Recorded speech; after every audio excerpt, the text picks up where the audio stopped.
Bonjour mes chers, alors dans cette vidéo je vais corriger l'exercice que j'ai demandé dans la vidéo précédente. Alors on va commencer par construire notre figure à partir des données de l'exercice. Alors pour les données on a un cercle de centre O et le diamètre de ce cercle est égal à 6 cm. Alors, on considère les points A, B et D tels que OA est égal à 6 cm, OB est égal à 3 cm et O le milieu de BD. Alors déjà, la première information, c'est que C est un cercle de centre O et de diamètre 6 cm. Sûrement, si le diamètre est égal à 6 cm, sûrement le rayon est la moitié du diamètre. Donc, notre cercle est de centre O et de rayon 3 cm, c'est la moitié du diamètre. Et voilà, on va maintenant partir à dessiner notre cercle. Et voilà, on commence par dessiner le point O, comme vous voyez ici, le point O. Et puis, dessiner le cercle avec un compas, comme ça, de rayon 3 cm. Automatiquement, un rayon de 3 cm, ça donne un diamètre de 6 cm. Et voilà, et puis, on continue à voir notre énoncé. Là, on a c'est un cercle de centre O et voilà, et de diamètre 6 cm, automatiquement de rayon 3 cm, comme j'ai fait ici dans la figure. Et puis, on considère les points A, B et D tels que OA est égal à 6 cm. On commence maintenant à dessiner le point A. Donc, si on dessine le point A tel que, à condition que la distance entre le centre du cercle et le point A, c'est 6 cm. Donc, on aura A à peu près par ici. Donc, vous pouvez poser le point A ici, ou bien là, peu n'importe, pas de problème. Mais, à condition que la distance entre le point O et A est égale à 6 cm. Et voilà, on passe maintenant à chercher le point B tel que OB, à dessiner le point B tel que OB est égal à 3 cm. D'après la propriété qu'on a vue dans le cours, on a vu que si il existe un point tel que la distance entre le point et le centre tel que la distance OB est égale à 3 cm est égale au rayon du cercle, automatiquement ce point-là appartient au cercle. Donc, sûrement le point B, il appartient au cercle. Maintenant, on va passer à dessiner le point B sur le cercle parce que la distance entre O et B est égale à 3 cm. 3 cm, c'est le rayon du cercle. Automatiquement, le point B appartient au cercle. Comme ça. Alors, le point B, il peut être représenté sur le cercle pour n'importe dans le cercle. Et point dans le cercle, on peut le présenter dans un point quelconque sur le cercle. Nous, on va le conserver ici dans ce point-là. Et voilà. Alors, maintenant, on va passer à quoi?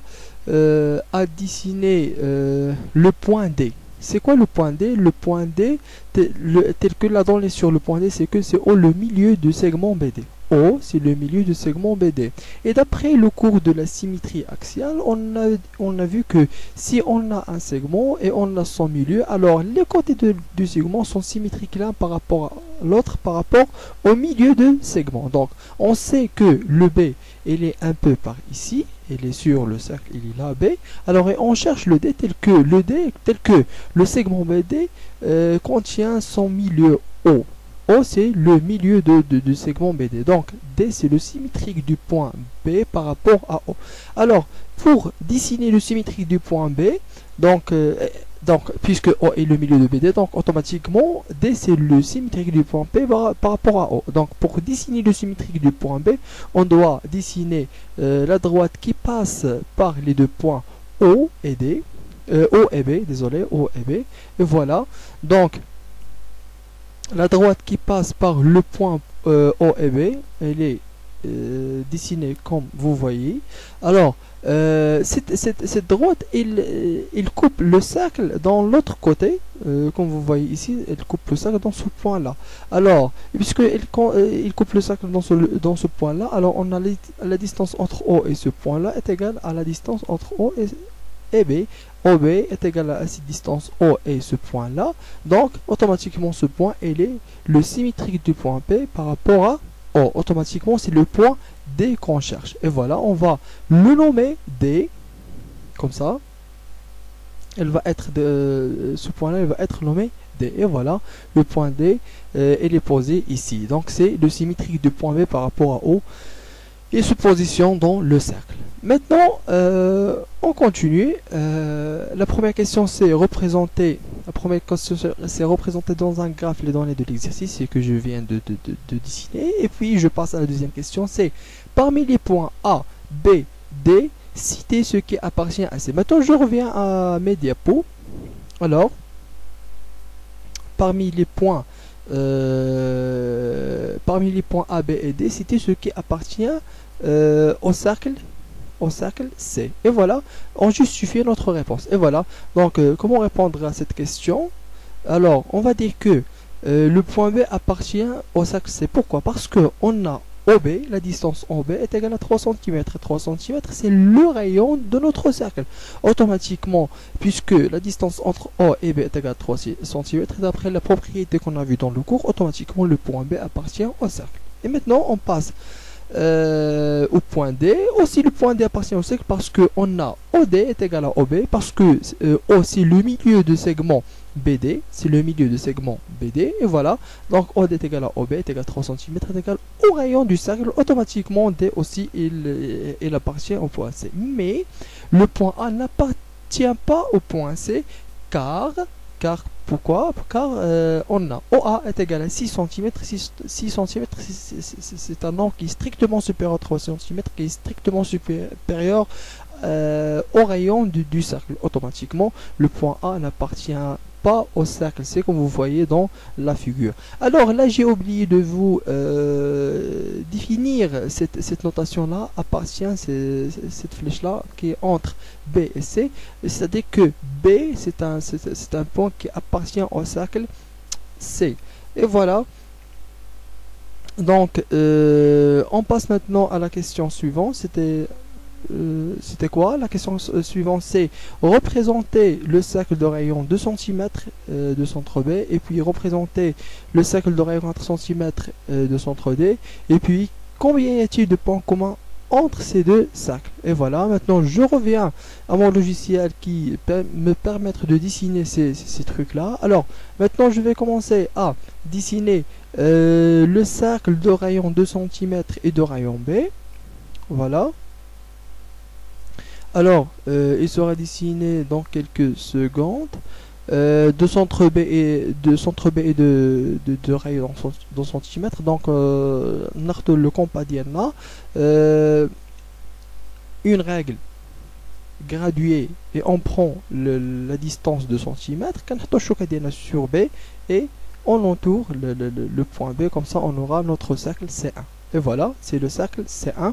On va l'appeler le cercle C1 de centre B et de rayon de 2 cm. Et puis, pour présenter le cercle de rayon 4 cm et de centre D, on va partir au point D, obtenir le compas ديالنا une autre fois, on a la distance sur une règle graduée 4 cm, نحطو الشوكة ديالنا على D, on entoure et puis on aura le cercle C2, et voilà, de cette façon. Comme ça, on aura les dessins de cette manière, à peu près de cette manière. Alors, comme ça, on a répondu à la première et la deuxième question de la question à la question A et la question B de la troisième question. Il ne reste que la dernière question, c'est la question C. Combien y a-t-il de points communs à ces deux cercles? Donc, à ce niveau-là, à votre niveau, vous pouvez répondre graphiquement. Vous pouvez dire que le cercle 1 et le cercle 2 se coupent en un seul point. Là, il y a un seul point qui est commun entre le cercle 1 et le cercle 2. Comme ça, on peut dire qu'il y a un seul point commun entre les deux cercles. Mais cette justification n'est pas vraiment valide parce qu'on doit justifier analytiquement. Maintenant, je vais passer à la justification analytique de cette question. Alors, voilà la figure qu'on vient de dessiner. Alors, pour prouver que les deux cercles, le cercle C2 et le cercle C1 qu'on vient de dessiner ont un seul point d'intersection, on doit mentionner qu'il existe un seul point d'intersection. Et voilà, pour démontrer qu'il existe un seul point d'intersection, en effet, car E appartient au diamètre BD. Pourquoi? Parce qu'on a la distance BE plus la distance DE est égale à 2 cm plus 4 cm. Automatiquement, automatiquement E appartient au premier cercle et E appartient au deuxième cercle, puisque E appartient au cercle rouge, donc la distance entre le centre du cercle rouge et E est égale au rayon du premier cercle. Et on sait que quand on a dessiné ce cercle là, on a mis 2 cm de rayon. Aussi pour le deuxième cercle, on a mis 4 cm de rayon. Donc BE est égal à combien? À 2 cm et DE est égal à 4 cm, ça vaut combien? 6 cm. 6 cm c'est combien? C'est la longueur du diamètre de notre cercle C. Automatiquement, E appartient à BD, au diamètre BD. Donc c'est pour cela qu'il existe un seul point d'intersection entre les deux cercles. Et voilà, merci pour votre attention. Et si jamais vous avez des questions, essayez de les poser, n'hésitez pas à les poser dans le groupe WhatsApp. Alors, à la prochaine. Espérons que vous avez bien compris. À la prochaine. Merci.